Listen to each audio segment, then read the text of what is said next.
Hello guys, welcome back.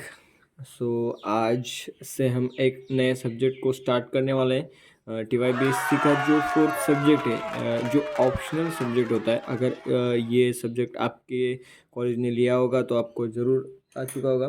तो इस subject का नाम है इंटीग्रल ट्रांसफॉर्म। इस सब्जेक्ट का नाम है इंटीग्रल ट्रांसफॉर्म। ठीक है। चलो आज से हम इस सब्जेक्ट को पढ़ने को स्टार्ट करने वाले हैं। देखो, ये जो सब्जेक्ट है, ये सब्जेक्ट में 3 यूनिट्स है। तो आज से हम फर्स्ट यूनिट स्टार्ट करने वाले हैं जिसका नाम है लैप्लास ट्रांसफॉर्म। देखो, फर्स्ट यूनिट में क्या क्या है। तो हम डेफिनेशन देखने वाले, एग्जिस्टेंस थ्योरम देखने वाले, लैप्लास ट्रांसफॉर्म एलिमेंट्री फंक्शन देखने वाले, उसकी प्रॉपर्टी देखने वाले, डेरिवेटिव का लैप्लास ट्रांसफॉर्म देखने वाले, इंटीजर्स का लैप्लास ट्रांसफॉर्म देखने वाले, initial and final value theorem देखने वाले, इनवर्स लैप्लास ट्रांसफॉर्म देखने वाले। देखो, अगर आपको लैप्लास ट्रांसफॉर्म समझ में आ गया तो इनवर्स लैप्लास ट्रांसफॉर्म ईजी तरीके से समझ सकते हैं। ठीक है, इनवर्स लैप्लास ट्रांसफॉर्म पढ़ेंगे, उसकी प्रॉपर्टीज पढ़ेंगे, कॉन्वोल्यूशन थ्योरम पढ़ेंगे, and inverse Laplace transform by partial method से भी पढ़ेंगे हम, and Laplace transform of special function. ये हमारा यूनिट 1 होने वाला है। अगर आपको यूनिट 1 ईजी तरीके से समझ आ गया तो आप अपने 6 सेमिस्टर में बहुत ही अच्छे मार्क्स निकाल सकते हैं। एंड ये जो सब्जेक्ट है बहुत ही आसान है, सिर्फ आपको इजी तरीके से कुछ जो फार्मूलाज है वो याद रखने हैं। लाप्लास ट्रांसफॉर्म का अगर यूनिट देखें तो इसकी एक डेफिनेशन याद रखनी है। तो चलो, इस वीडियो में हम वही देखने वाले हैं, इसकी डेफिनेशन देखने वाले हैं एंड कुछ फॉर्मूलाज देखने वाले हैं जो कि इंपॉर्टेंस होने वाले। तो चलो वीडियो को स्टार्ट करते हैं, मेन पार्ट को स्टार्ट करते हैं। चलो, अगर हमने लैप्लास ट्रांसफॉर्म की डेफिनेशन देखी तो क्या होती है लैप्लास ट्रांसफॉर्म की डेफिनेशन।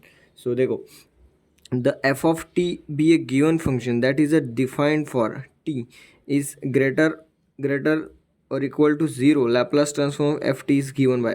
देखो, हम लैप्लास ट्रांसफॉर्म किसका निकालते हैं तो लैप्लास ट्रांसफॉर्म किसी भी फंक्शन का हम निकाला जाता है, एफ ऑफ टी का फंक्शन निकाला जाता है जहाँ पर टी की जो वैल्यू होती है वो एक तो 0 होनी चाहिए या फिर 0 से बड़े होनी चाहिए। 0 से कम नेगेटिव वैल्यू टी की नहीं होनी चाहिए, तो उसका लैप्लास ट्रांसफॉर्म हम नहीं निकाल सकते। तो आपको समझ में आ गया होगा कि लैप्लास ट्रांसफॉर्म किसका निकालते हैं, कोई भी फंक्शन का निकालते हैं। जो हमको कोई भी फंक्शन दिया गया होगा और हमको कहा गया होगा कि उस फंक्शन का क्या निकालो, लैप्लास ट्रांसफॉर्म।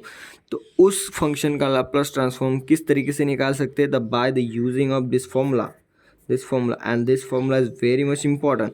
देखो, अगर आपको ये फॉर्मूला याद है, आपको ये फॉर्मूला याद है, होना ही चाहिए। अगर आप लैप्लास ट्रांसफॉर्म पढ़ रहे हैं तो ये बहुत ही इंपॉर्टेंट फॉर्मूला है। अगर पहले ही बता दे रहा हूँ, अब कोई भी अगर आपको लैप्लास ट्रांसफॉर्म के बारे में अगर बताए तो आपके दिमाग में फर्स्ट चीज़ आनी चाहिए वो है ये फॉर्मूला। इसलिए इस फॉर्मूले को बहुत ही अच्छी तरीके से याद रखो। अगर ये फॉर्मूला आपको आता है तो आप लैप्लास ट्रांसफॉर्म की आधे सम सॉल्व कर सकते हो। ठीक है, तो ये फॉर्मूला बहुत ही इंपॉर्टेंट होने वाला है। जो कि क्या फॉर्मूला है, तो किसी भी फंक्शन का लैप्लास ट्रांसफॉर्म किस तरीके से निकाल सकते हैं, तो Laplace transform of function, Laplace transform of F of T is equal to integration of 0 to infinity E raise to minus S T F of T D T. देखो, यहाँ पर जो ई माइनस एस टी ये क्या colonel है, and yes जो है ये ट्रांसफॉर्म वेरिएबल है जो कि कॉम्प्लेक्स नंबर हो सकता है। ठीक है, तो ये फॉर्मूला बहुत ही इंपॉर्टेंट होने वाला है। जो हमको एफ ऑफ टी दिया जाएगा वो यहाँ पर पुट करना है और यहाँ पर पुट करना है, एंड बाकी हमको इजी तरीके से वो सॉल्व करते हुए जाना है, तो हमको उस फंक्शन का लैप्लास ट्रांसफॉर्म मिल जाएगा।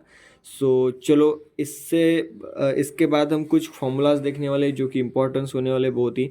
इन फॉर्मूलाज को अच्छी तरीके से देख लेना, अच्छी तरीके से याद कर लेना। अगले वीडियो में हम इनका प्रूफ भी बताने वाले हैं, लेकिन फ़िलहाल तो आप इन फॉर्मूलाज को अच्छी तरीके से देख लो कि किसका क्या होता है। देखो, अगर हमको लैप्लास ट्रांसफॉर्म में को जो फंक्शन है वो कांस्टेंट दिया गया, यानी कि एफ ऑफ टी अगर कांस्टेंट दिया गया, यानी कि यहाँ पर मान लिया हमने 1, तो हम क्या निकालते हैं, लैप्लास ट्रांसफॉर्म कोई भी constant function is equal to 1/s। ठीक है, 1/s। Laplace transform of e raise to a t, इसका क्या आता है formula, formula of Laplace transform of e a t is equal to 1/s-a। Laplace transform of t n is equal to gamma n plus one upon में s power N plus one. इस symbol को क्या कहते हैं, gamma. या फिर इसी को हम इस तरीके से भी लिख सकते हैं कि N factorial upon S power N plus one. ठीक है, ये 3 फार्मूलाज हो गए, बहुत ही इजी फार्मूलाज है। कांस्टेंट हुआ तो 1/s में आएगा, ई रेस टू 80 हुआ तो 1/s माइनस ए आएगा। t⁻n हुआ तो इसमें गामा आता है, गामा क्या आता है, गामा n+1 अपॉन में s⁻n+1 साइन 80, देखो sine 80 and cos 80, sine 80 and cos 80 ये बहुत ही ईजी है। ये किस तरीके से याद रखने, देखो साइन 80 एंड कॉस 80 का फॉर्मूला बहुत ही सेम ही, बहुत ही सेम है। देखो a अपॉन में s² प्लस a², और यहाँ पर कॉस में क्या है, s अपॉन में s² प्लस a², तो a है यहाँ पर साइन के जगह एंड s है कॉस की जगह, तो इसको सिर्फ इसी तरीके से याद रखना कि कॉस में s होता है पहले ही, लास्ट में ठीक है, कॉस इसलिए यहाँ पर भी s है, एंड साइन में लास्ट में साइन में a होता है, ठीक है। तो s किस तरीके से याद रखोगे, कॉस के यस से, ठीक है। तो ये फॉर्मूला सेम होता है, a अपॉन में s² plus a² and cos 80 का फॉर्मूला होता है s upon s² plus a²। इसी तरीके से जो sine hyperbolic 80 and cos hyperbolic 80 होता है उनका भी फॉर्मूला बहुत ही ईजी एंड सेम है, उनमें कुछ नहीं होता है, सिर्फ यहाँ पर जो s² प्लस a² होता है वहाँ पर इनमें क्या होता है, s² माइनस a² होता है, सिर्फ ये माइनस, ये जो प्लस होता है यहाँ का ये हट के क्या हो जाता है माइनस हाइपरबोलिक में, ठीक है। साइन हाइपरबोलिक 80 में क्या फॉर्मूला होता है, तो a अपॉन में s² minus a² and cos hyperbolic 80 में s अपॉन में s² माइनस a², ठीक है। तो ये फॉर्मूलाज इंपॉर्टेंट है, ये आपको याद रखने। सो आगे के वीडियो में ये जो हमने जो फॉर्मूलाज देखने हैं इनके प्रूफ देखने वाले हैं कि ये किस तरीके से आते हैं with the help of this definition, with the help of this equation, ठीक है। सो चलो मिलते हैं अगले वीडियो में, तब तक के लिए पढ़ाई करते रहिए, धन्यवाद।